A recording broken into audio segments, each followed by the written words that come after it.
வணக்கம் நேயர்களே, தெய்வ ஆராதனை என்ற இந்த காணொலி மூலம் உங்களை சந்திப்பதிலே பெருமகிழ்ச்சி அடையும் நான் உங்கள் நண்பன் doctor KR. Ramesh, Prajapati financial astrologer. சில கேள்விகளுக்கு நமக்கு பதில் தேடிக்கொண்டு இருக்கிறோம் அப்படின்னு சொல்லலாம். அதில் ஆன்மீக தேடல்கள் எல்லாருக்கும் ஜாஸ்தி உண்டு. அந்த தேடல்களிலே மிக முக்கியமான தேடல்கள் இந்த துளசி அப்படிங்கிறத எதுக்கு யூஸ் பண்ணுறோம், துளசி மணி மாலை அப்படின்னு போட்டுக்கிறோமே, அதனுடைய பயன் என்ன அப்படின்னு பார்ப்போம்.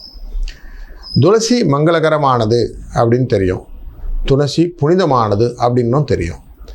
ஏன்னா துளசி மாடத்தில் தான் வைத்திருப்போம், துளசி தீட்டுப்பட்டால் உடனே அது கருகிவிடும், இதெல்லாம் நம்ம பார்க்குறோம் இல்லையா. அப்போ அது ஒரு முக்கியமான விஷயமாகிறது. அதில் கருந்துளசி, விஷ்ணு துளசின்னு துளசியில் பலவிதமான வெரைட்டிஸும் இருக்குது. துளசியில் வந்து நம்ம பெருமா கோயிலெல்லாம் போனால் தீர்த்தம் கொடுக்கும்போது அந்த துளசியுடைய அந்த ஸ்மெல் நமக்கு நல்லா தெரியும். நம்ம அந்த தொண்டையில் உள்ளே போகும்போதே அந்த காரத்தோடு போகிறதுன்னு நல்லா தெரியும். அப்போ துளசியின் மருத்துவ குணங்கள் இப்போ பார்த்தோம்னா, நான் சளி பிடிக்காமல் இருக்கிறதுன்னு சொல்கிறோம் இல்லையா, அந்த விஷயங்கள் எல்லாம் துளசியை வெத்தலையும் போட்டு நம்ம கஷாயம் கொடுப்பாங்க அப்படின்னு பார்க்குறோம். இப்போ கொரோனா காலத்தில் நம்ம அந்த மாதிரி கஷாயம் கொடுத்தவர்கள் நிறைய இருக்கிறோம். அதனால் அந்த கன்ஜங்ஷன் சொல்லுவோம், நெஞ்சில் இருக்க கபம் கட்டி கொள்வது, அந்த கபத்தை நீக்கி விடுவதற்கு. இந்த கபம்னா வந்து ஒரு ஆயுளுடைய கடைசியில் வரும் கபம் கட்டும் அப்படின்னு வேதத்தில் சொல்கிறது. அதை தான் நம்மளுடைய திருமூலரும் சொல்லுகிறார். அதனால் கபத்தை தீர்ப்பதற்கு அப்படின்னா அருமருந்தாக மாறிடுறது. அப்போ ஒரு விஷயம் நமக்கு ரொம்ப முக்கியமானதுன்னா அதை நம்மளுடைய ரிஷிகளும் முனிவர்களும் என்ன பண்ணாங்க, நம்மளுடைய அன்றாட வாழ்க்கையில் அதை தொடர்புபடுத்தியிருப்பாங்க. அதை பக்தியுடனும் ஸ்ரத்தையுடனும் பயத்துடனும் அதை போற்ற வேண்டும் அப்படின்னு வச்சுருக்காங்க. அந்த ஒரு விஷயத்தில் இந்த துளசியும் அடக்கம். அதனால தான் துளசியை வந்து தனியாக அது தெய்வமாக மதிக்க வேண்டும் அப்படின்னு சொல்லிட்டாங்க. ஏன்னா அது ரொம்ப முக்கியமானது, உங்கள் லைஃப்பை காப்பாற்ற போகுதுன்னு அர்த்தம். எல்லா மூலிகையும் கொண்டு வந்து வீட்டில் வச்சுக்கிறது இல்லை, இந்த மாதிரி மூலிகைகள்லாம் வீடுகளிலும் வந்து விட்டது அப்படின்னு பார்க்குறோம்.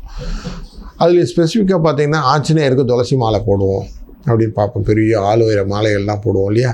பெருமா கோயிலெல்லாம் துளசி வந்து இன்வேரியபிளி யூஸ் பண்ணுவோம். அதை விடவும் சுவாமி ஐயப்பனுக்கு நம்ம வந்து இருமுடி கட்டுறதுக்கு விரதம் இருக்கிற நாளில் துளசி மணியை நம்ம போட்டுப்போம். துளசி என்றால் பவித்ரம், தூய்மை அப்படின்னு அர்த்தம்.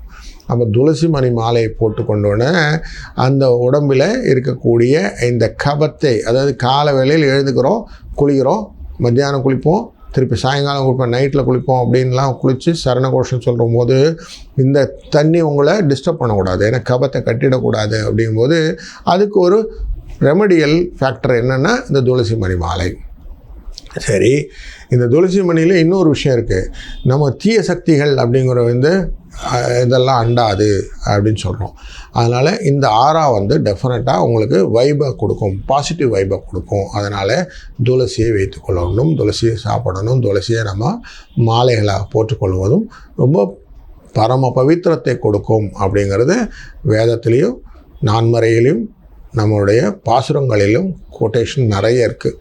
அதனால் அவ்வளவும் நமக்காக வாழ்க்கையின் முறைக்காக செய்திருக்கிற விஷயம் போடுகின்றோம்னா துளசியை புனிதமாகவே பார்த்து கொள்வோம். மற்றொரு காணொளியில் மீண்டும் சந்திக்கும் வரை வாழ்க வளத்துடன்.